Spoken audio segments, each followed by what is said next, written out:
Suami Im Ji-hye mengajak Im Ji-hye menemui ahli folklor untuk mencari tahu barang apa saja yang dimiliki Jin Kyung Corporation.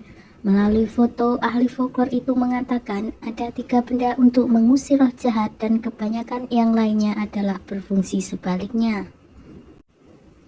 Dalam perjalanan pulang, suami Im Ji-hye mendapat telepon dari rekannya yang sedang membuntuti pimpinan Forest. Ia menginformasikan bahwa pimpinan Forest saat ini sedang berada di Gunung Temposan. Im Ji-hye yang mendengar itu menelpon Soyin mengabari Soyin jika saat ini pimpinan Forest berada di sana. Im Ji-hye pun mengirim pesan kepada Chobong untuk mencari tahu tentang Gunung Temposan. Sementara Chobong disuruh majikannya yaitu si dukun Jin Kyung untuk menuju Gunung Temposan. Jin Kyung akan mengenalkan Chobong dengan seorang dukun tersohor dari Jepang yang akan memimpin ritual besar di sana. Namun apesnya saat dipertemukan, dukun Jepang itu malah mengatakan bahwa Chobong saat ini tidak melayani Jin Kyung, dalam artian Chobong saat ini telah memiliki majikan lain. Jin Kyung yang marah mendengar itu menempelkan jimat di dahi Chobong hingga kesakitan. Chobong pun mengaku dia juga sedang diancam akan disantet seperti senior harian Jongjin jika tidak menuruti semua keinginan Im Ji-hye. Kembali ke suami Im Ji-hye yang dalam perjalanan pulang dari tempat ahli folklor, ia meminta istrinya itu untuk menyerahkan perkara ini kepada pihak yang berwenang saja dan berhenti mempercayai hal-hal yang tidak masuk akal. Pertengkaran pun tak terelakkan hingga berujung Im Ji-hye turun dari mobil. Atas perintah dan tekanan Jin Kyung, Chobong disuruh menemui Im Ji-hye di sebuah pusat perbelanjaan. Chobong mengatakan bahwa ia membawa barang pribadi milik pimpinan Forest. Im Ji-hye meminta Soyin untuk menuju ke tempat itu juga, agar santet bisa dilakukan secepatnya. Tepat saat Soyin sampai di tempat yang dimaksud, Soyin malah menyaksikan Im Ji-hye diculik Jin Kyung dan anak buahnya. Soyin menelpon suami Im Ji-hye memberitahu Im Ji-hye telah diculik. Suami Im Ji-hye bersama rekannya melacak keberadaan Im Ji-hye melalui sinyal GPS. Im Ji-hye dibawa oleh Jin Kyung ke sebuah bangunan tua. Di sana juga ada Chobong yang sedang disiksa. Melalui kekuatan Jin Kyung di depan Im Ji-hye, Chobong dibuat melihat hantu seumur hidupnya. Sebagai hukuman telah mengkhianatinya, Im Ji-hye diancam Jin Kyung akan melakukan hal yang lebih mengerikan jika Im Ji-hye tidak memberi tahu di mana Soyin berada.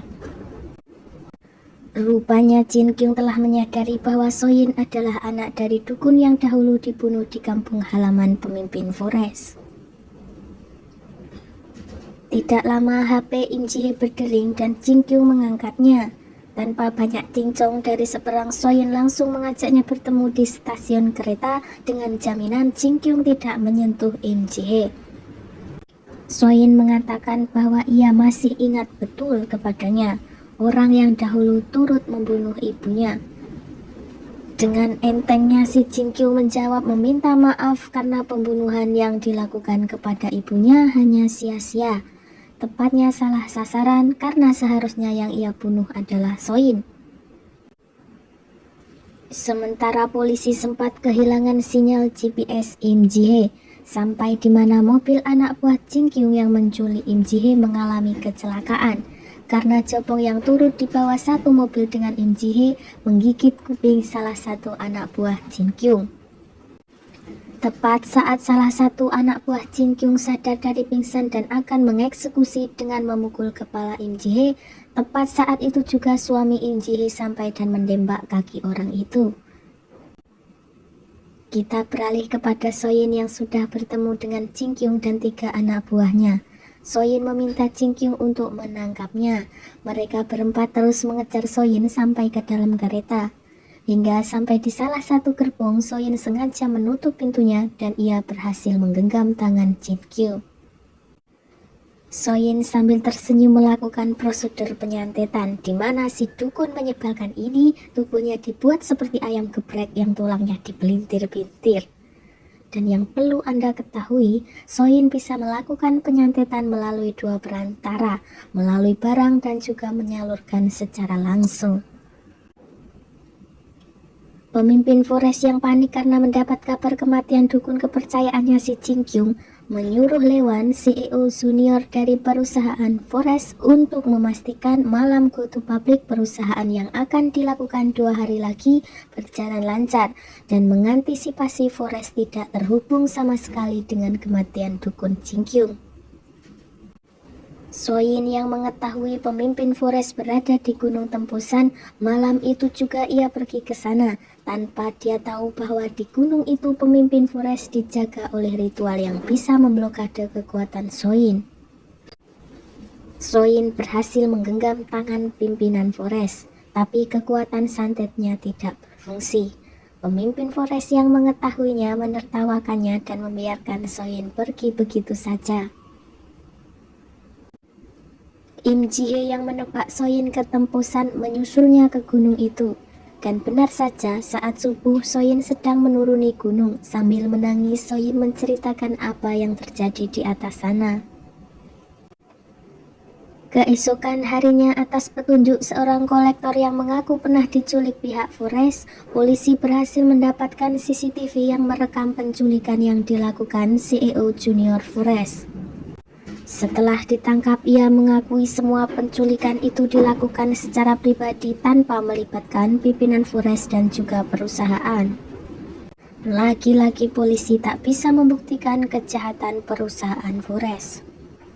Sementara Soin dan Im Ji-hye melacak identitas pimpinan Forest ke rumah ibunya di kampung. Dari sini Soin mengetahui sebab ibunya dibunuh pemimpin Forest. Itu karena ibu Soin telah melakukan prosedur untuk memusnahkan roh jahat yang merasukinya. Meskipun tidak berhasil, pemimpin Forest menganggap ibu Soin adalah orang yang menghalangi jalannya. Ibu pimpinan Forest juga bercerita bahwa penyebab anaknya dirasuki adalah roh jahat yang dimiliki anak dukun itu terbelah dan merasuki putranya. Kini Soin mengerti mengapa ibunya memilih menghentikan prosedur terhadap pemimpin Forest, karena itu juga akan membunuh Soin. Im Ji-hye menyadari kemampuan yang dimiliki pemimpin Forest sama dengan Soin. Sudah pasti pada malam go to public nanti, pemimpin Forest akan melakukan prosedur santet secara massal melalui aplikasi milik Forest. Menurut informasi dari ahli folklore, santet ini bisa dihentikan jika ada 2 orang yang memiliki kemampuan yang sama yang melakukan prosedur secara bersamaan. Dan Im Ji-hye menawarkan diri menjadi perantara santet Soin. Suami Im Ji-hye yang sudah diberitahu Im Ji-hye dengan cerdik membuat Photoshop memanipulasi seakan-akan Lewan, CEO Junior Forest, ikut diunggah dalam aplikasi tersebut. Lewan yang ketakutan akhirnya mengakui dan memberitahu semua rencana pemimpin Forest. Malam go to public telah tiba. Para dukun berkumpul dalam satu panggung melakukan ritual perlindungan kepada pimpinan Forest. Dengan bantuan rekan Im Ji-hye mendapat kartu untuk masuk bersama Soin dalam acara itu. Saat Soin melakukan prosedur santet, para dukun itu pun kesakitan tak berdaya. Namun karena tamu undangan mengira itu adalah sebuah pertunjukan, tak satu pun dari mereka yang menolong. Sampai sempat sebentar berhasil menyantet secara massal membuat sekarat banyak orang. Pemimpin Forest akhirnya mati dan terbakar secara misterius di atas panggung yang diciptakan sendiri. Acara go public pun gagal total. Setelah kejadian itu, Soin juga pingsan tak berdaya dan mengalami koma selama 1 bulan. Di scene sebelum film berakhir, ranjang Soin terlihat kosong saat dikunjungi seorang anak kecil. Apakah dia sudah sadar? Hanya sutradara yang tahu. Dan sebelum undur diri, saya sarankan untuk melihat film ini secara langsung, karena saya pastikan saya hanya mereview film Korea yang keren menurut saya. Oke, sehat selalu pemirsa. Saya selaku CEO Sekayan Drama mengucapkan terima kasih. Jangan sungkan untuk subscribe karena dukungan Anda membantu saya memenuhi asupan rebahan seperti ciki, es teh, dan gorengan.